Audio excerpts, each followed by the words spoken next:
clases más. Se fijan. Les encargo, por favor, que sus trabajos, hoy voy a poner ya la tarea con tiempo para que los vayan subiendo. Van a tener los 15 días, o sea, la otra semana y la otra.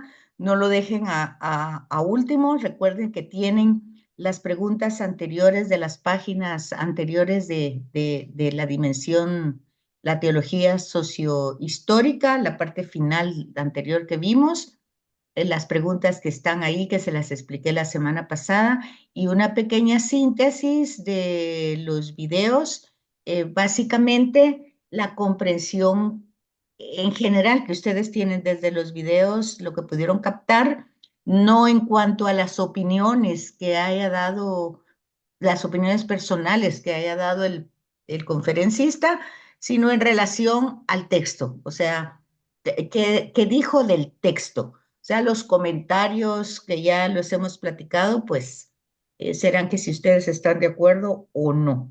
Pero luego ya el texto en sí, que es la riqueza, que es lo que tenemos que, en lo que nos tenemos que enfocar, pues por favor tomarlo en cuenta como parte de la comprensión de este curso. Bueno, entonces entramos ya a la parte final para ver la dimensión sociohistórica. Entonces, vimos la parte literaria, la construcción del tema, los septenarios y su significado, la simbología, y entonces vemos que en esta parte sociohistórica, la reflexión se va a centrar en Dios. Por eso, porque fíjense una cosa, en todos los textos de Sagrada Escritura, por supuesto que el protagonista es Dios, pero el relato que se va a desarrollar, ya sea a través de una narración o de una metáfora, todo el desarrollo va a ser como el vehículo, la forma literaria donde va el mensaje y va relacionado con un drama del ser humano y Dios ahí.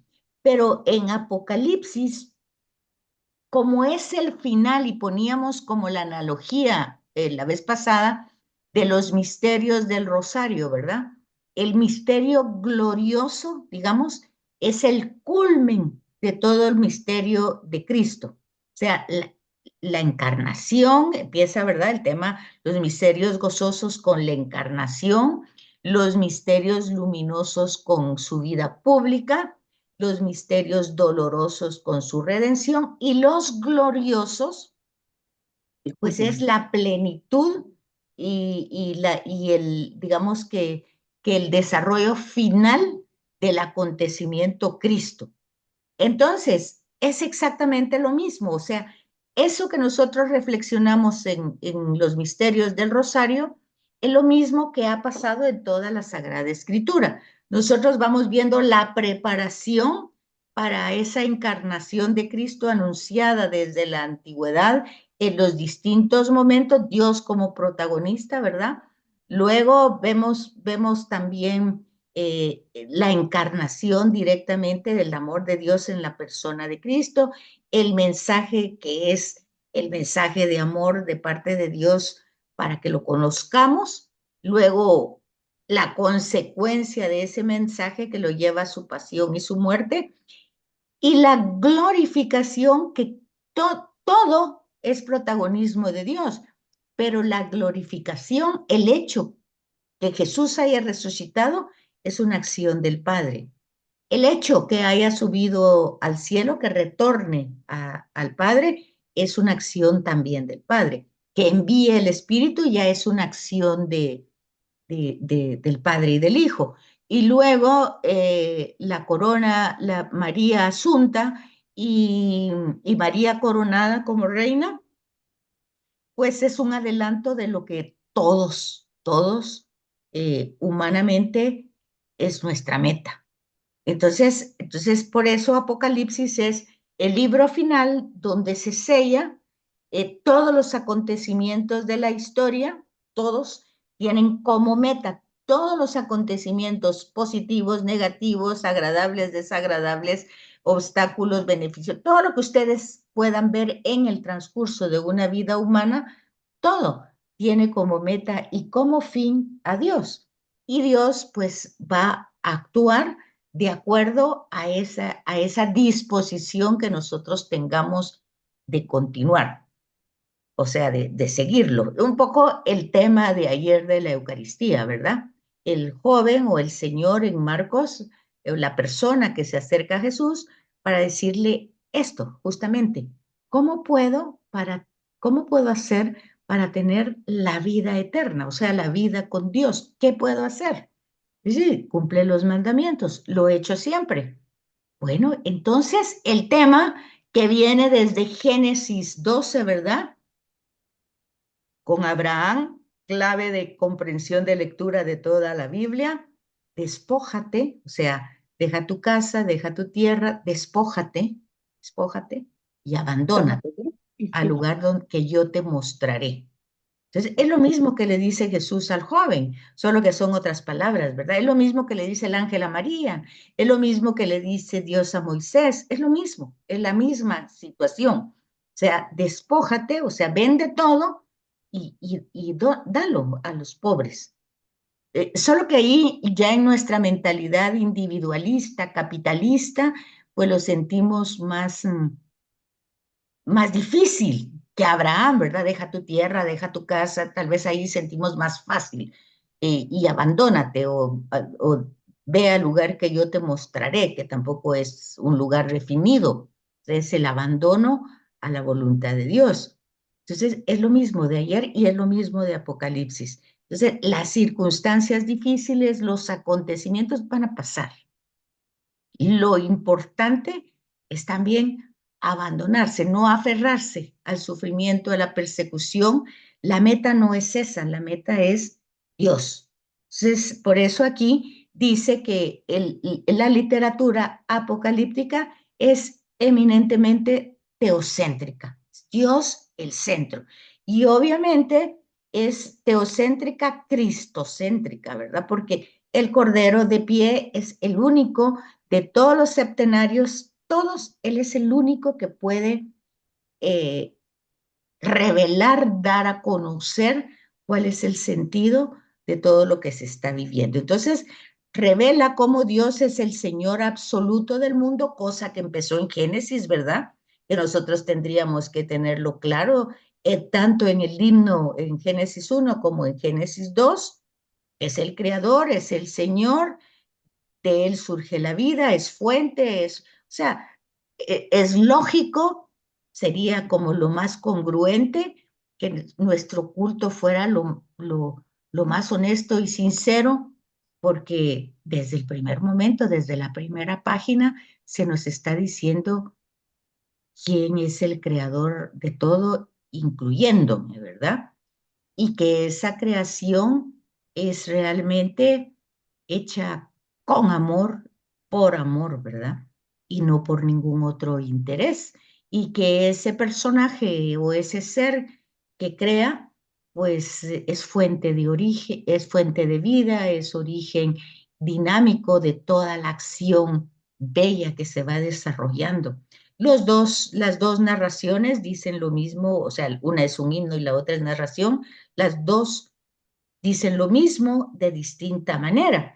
Pero entonces aquí pues es lo mismo. El Apocalipsis es lo mismo.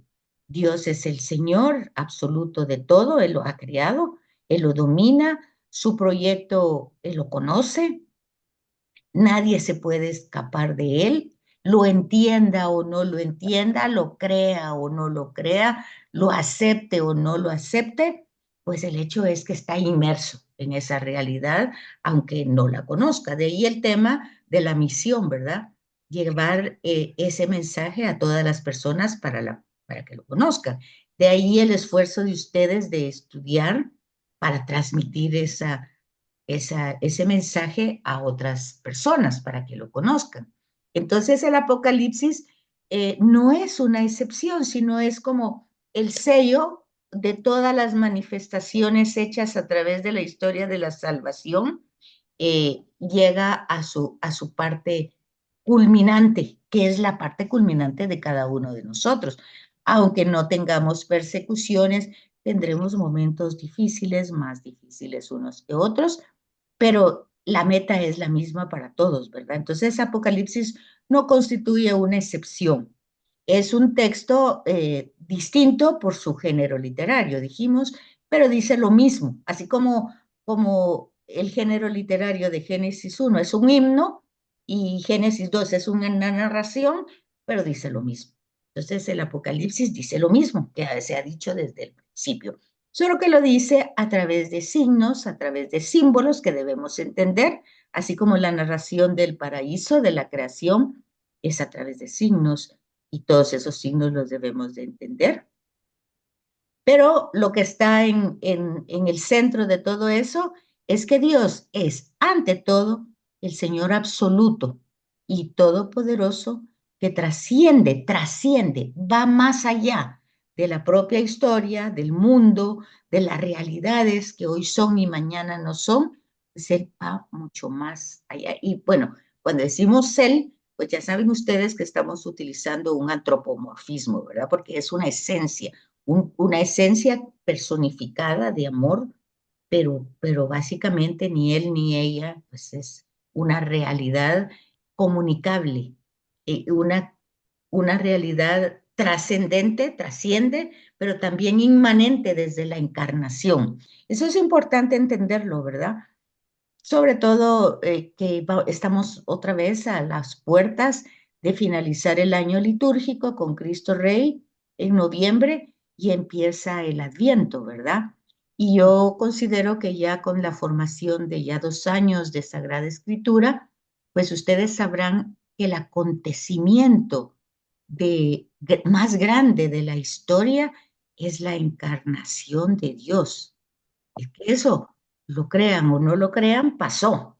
Y no pasó para que nos volvamos consumistas, estresados, comprando cosas, distrayendo el acontecimiento. Porque estarán de acuerdo que si estudiamos Sagrada Escritura es para entenderla y compartirla.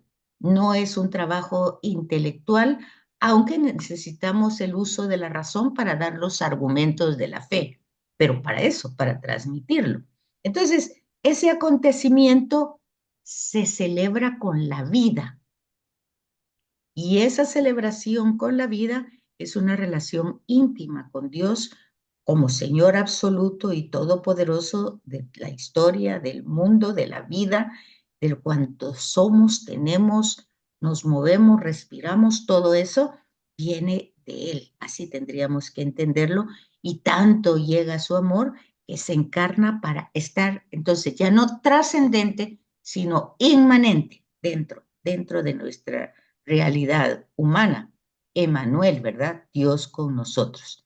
Entonces, ya desde el principio vemos que está en los primeros versículos el que es, el que era y el que ha de venir.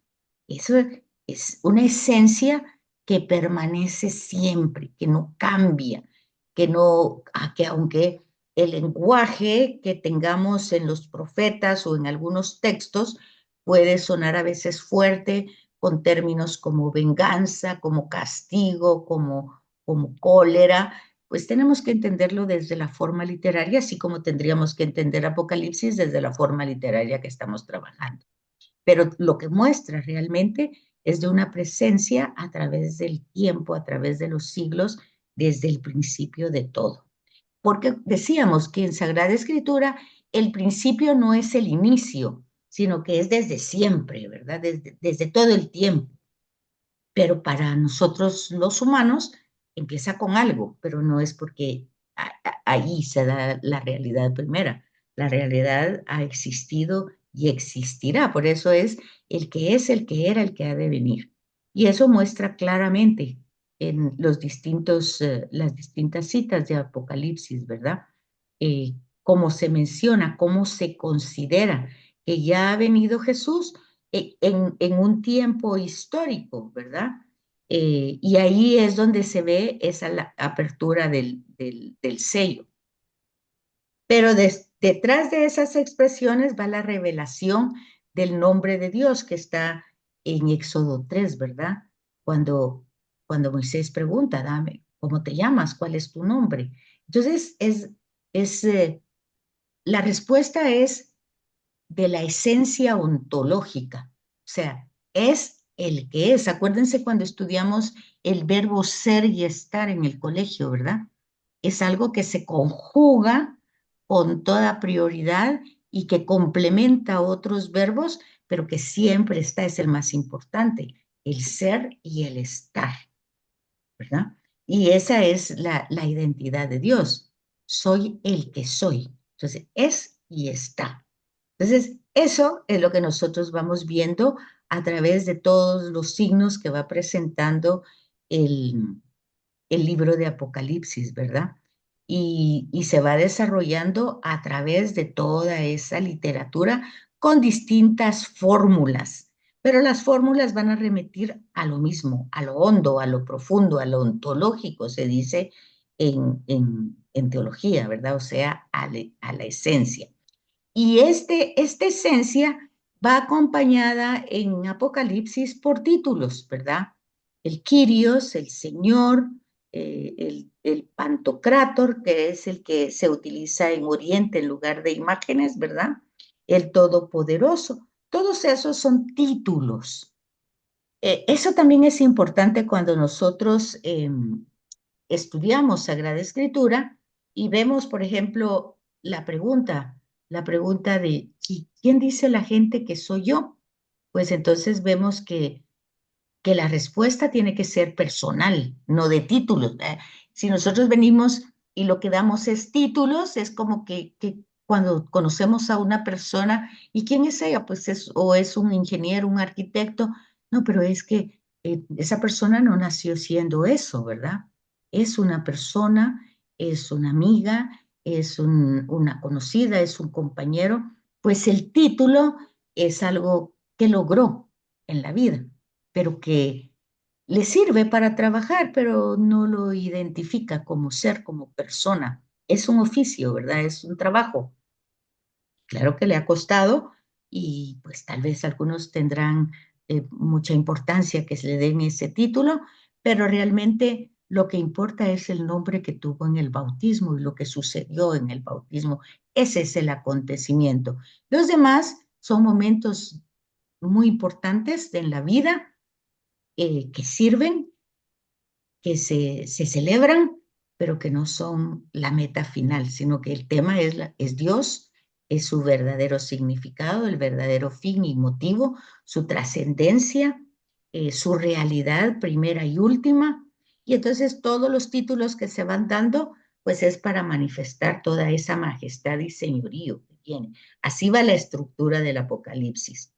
Y para darnos cuenta de que Dios no forma parte del mundo ni tampoco orquesta todas las cosas que pasan, porque el mundo, si ustedes ven Génesis, está puesta en las manos del hombre para que él lo administre. Si hace una mala administración, pues tiene las consecuencias de esa mala administración. Eso Jesús lo explica en distintas parábolas, ¿verdad? Entonces, por eso aquí en Apocalipsis Dios aparece como un Dios celoso que no puede aceptar el tema de los ídolos. Y es que los ídolos tienen una función, que dijera yo, donde nosotros, lo que dice Jesús, donde está tu tesoro, ahí está tu corazón. Y el corazón no puede estar en muchos lados en este sentido, ¿verdad? Si mi tesoro, mi preocupación está en los bienes materiales, pues ahí está. Entonces, hay una consecuencia lógica de esa realidad, que es que yo no puedo confiar en Dios porque estoy confiando en otra realidad. Entonces, esa otra realidad es el ídolo. Es el mismo tema de ayer, ¿verdad? Esta persona no puede desarraigarse porque tiene muchos bienes, ahí está puesto su corazón, ahí, en esas riquezas, no puede desprenderse de ellas, son muy valiosas y muy importantes, son su tesoro, son su vida. Entonces ya no puede dar la vida en otro lado. ya no puede confiar en el verdadero Dios y en el verdadero Señor. Entonces tiene sentido cuando Jesús dice, es muy difícil que una persona aferrada a las cosas materiales pueda, pues, seguirlo a Él, ¿verdad? Y tiene este sentido del tema de los celos, de que Dios es celoso, y en cuanto a la bestia que se considera con todo un poder, como que fuera una divinidad sobre la tierra, pues no pueden existir dos realidades igual de poderosas, ¿verdad? Porque ese es el tema de la idolatría. O sea que Jesús lo va a decir de otra manera. No se puede servir a dos amos. No se puede, se tiene que servir solo a uno. Entonces, esta bestia que ya vemos que siempre va a representar el poder, pero un poder, pues como el que estamos viendo ahora, ¿verdad? Lo vemos en las guerras. ¿Qué es qué es? ¿Por qué tanta vida? ¿Por qué tanta vida se pierde? ¿Por qué tantos jóvenes van a la guerra y mueren? ¿Por qué? Cuál es el tema? Pues el poder, tener más dominio sobre más gente, sobre más recursos, pues es eso mismo, ¿verdad? Y entonces ya vemos que se da la vida por eso, ¿verdad? Se da la vida. Y entonces esto se condena severamente como una idolatría y es un motivo muy importante que se desarrolla en la Sagrada Escritura en el Antiguo Testamento. También se destaca la dimensión personal de Dios y su relación con la humanidad de un modo especial, con Israel, ¿verdad? Antiguo y nuevo, el nuevo pueblo de Dios es la comunidad cristiana. Sin embargo, aquí tendríamos que ver cómo esa realidad de Dios, pues se ha traicionado, ¿verdad? Se ha traicionado en mucha forma y en mucho modo. Hoy, por ejemplo, cuando se pone una reflexión teológica como prosperidad, que existe en los primeros libros, en el Génesis, pero existen como cumplimientos de promesas que Dios hace en un periodo muy antiguo, tribal, de tribus que son nómadas y que Dios ofrece, promete su presencia, su bendición, su acompañamiento y que las cosas vayan desarrollándose en medio de tantas circunstancias difíciles. Entonces se ve cómo los patriarcas van adquiriendo bienes, ¿verdad? Pero eso no se queda en ese periodo, sino que la historia se desarrolla y luego esos mismos descendientes de las tribus de Abraham, Isaac y Jacob se quedan como esclavos en un momento largo de la historia en Egipto. Entonces, no podemos quedarnos en una reflexión de la prosperidad, porque entonces después tendríamos que tener una reflexión de la esclavitud, ¿verdad? De que esa sería la situación. Entonces, la historia va desarrollándose y Dios va presentándose, manifestándose en el mundo con la humanidad de distintas maneras. Sobre todo, liberando, o sea, Dios es el Dios que se da a conocer en la Sagrada Escritura, es el Dios de las víctimas, es el que protege al oprimido, a la viuda, al huérfano, al que está oprimido por poderes, como en este caso del Apocalipsis, pues por esos grandes imperios. Bueno, pues hoy lo vemos con toda claridad cómo se desarrollan esas guerras, ¿verdad? Todo eso está desde el Antiguo Testamento. Y todo eso lleva a un juicio final, porque aquí pareciera que a estos poderosos, pues nadie les puede decir nada, ¿verdad? Ellos llevan, pues todo, tienen todo, la fuerza para oprimir de distintas maneras, ¿verdad?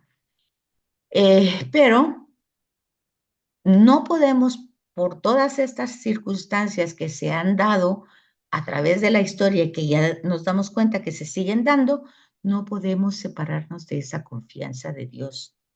No podemos traicionar esa verdad que se nos ha manifestado en toda la historia porque Él ha plantado una tienda entre nosotros. Es una metáfora, ¿verdad?, de la encarnación.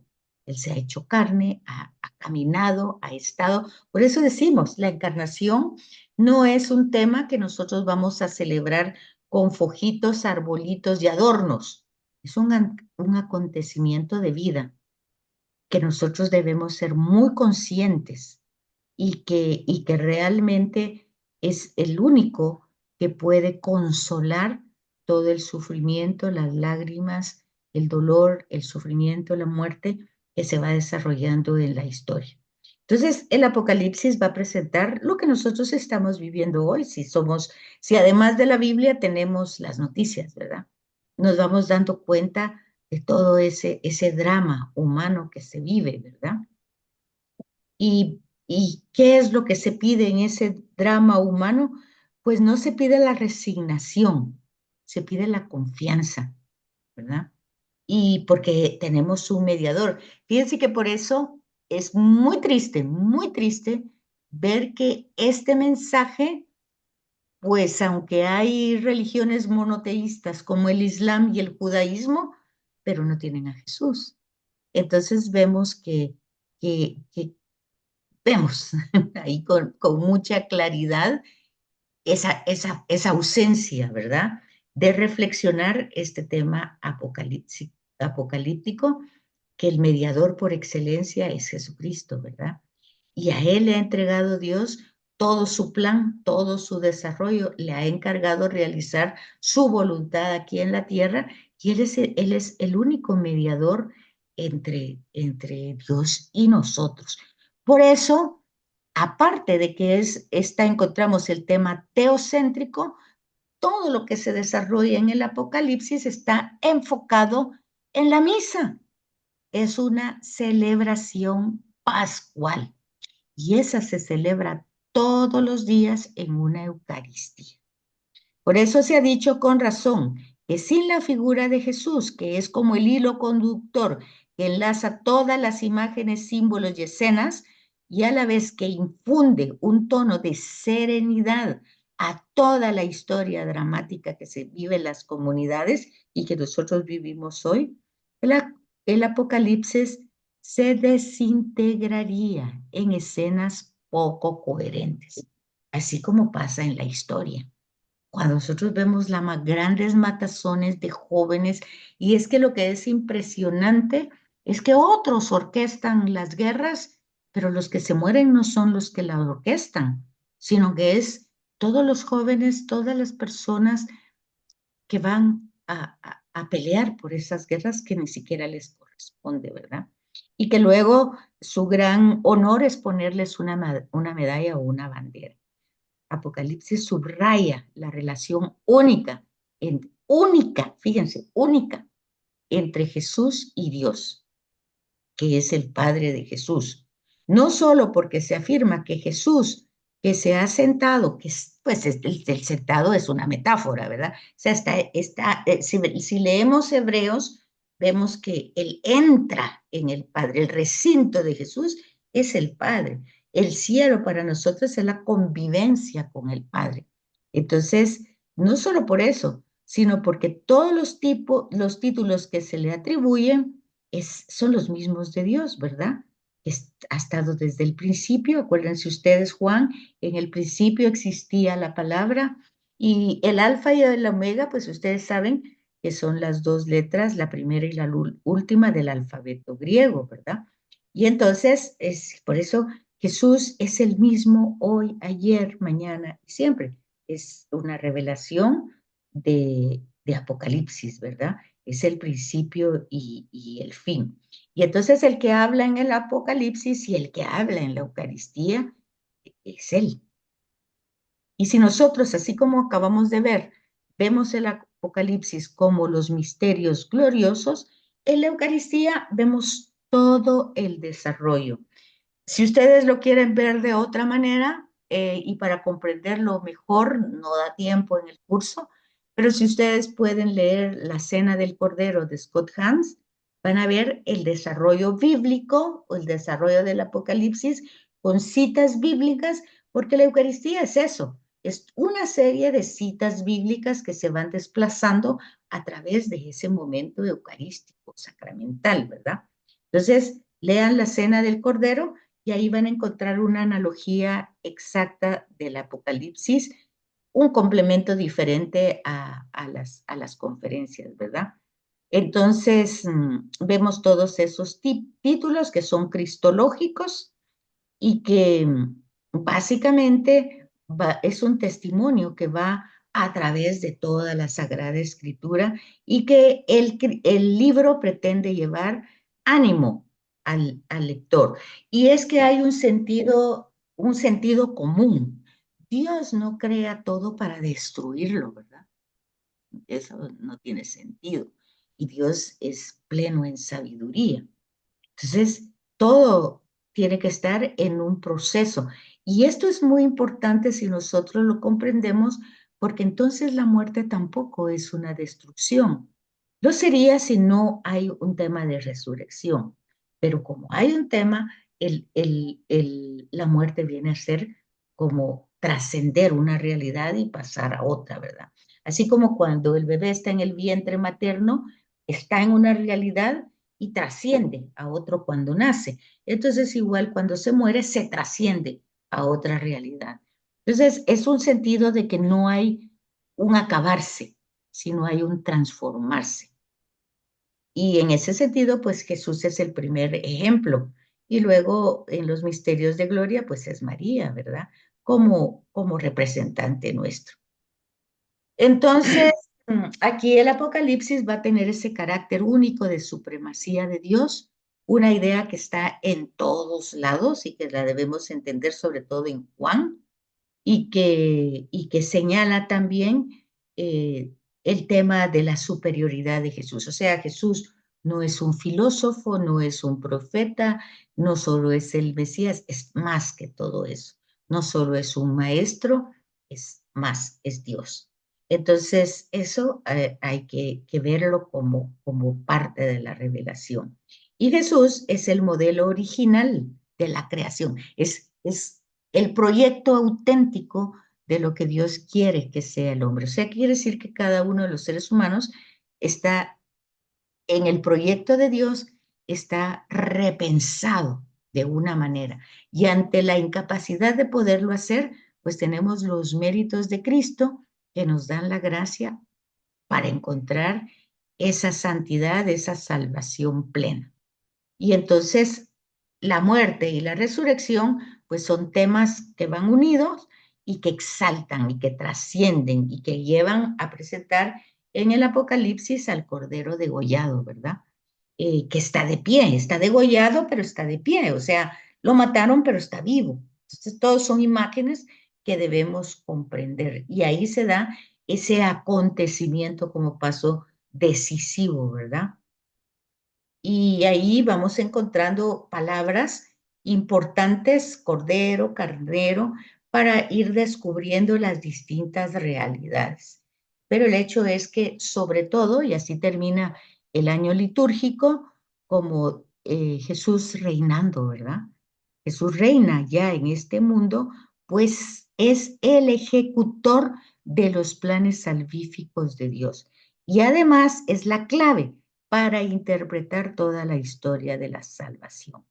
Por eso, nuestro año termina con Cristo Rey, no para que le pongamos grandes coronas, no, sino para que entendamos lo que Él ha hecho y sigue haciendo a través de la historia. Por eso es el único digno de abrir los sellos, que están totalmente cerrados y en las manos del Padre. Por eso es al único al que hay que reconocerlo, que se le da honor, poder y gloria, y ese tema va a la escatología. O sea, después de la muerte llega la plenitud. Bueno, tenemos solo las últimas dos clases y ya se va a terminar porque tengo el Zoom gratis, se acaba en un minuto. Así es que les encargo que voy a poner las tareas para que hagan sus trabajos finales, los suban y así pueda pasar las notas antes del 4 de noviembre, que es la graduación y que se terminan las clases de este año. Así es que muchas gracias, que pasen feliz noche y si Dios quiere nos vemos dentro de 8 días. Gracias, Buenas noches, licenciada. licenciada. Dios la Muchas Buenas bendiga. gracias. noches. Buenas noches. Gracias, Buenas licenciada. Feliz noches. Buenas noche. noches. Buenas Buenas noches. noches. Noches.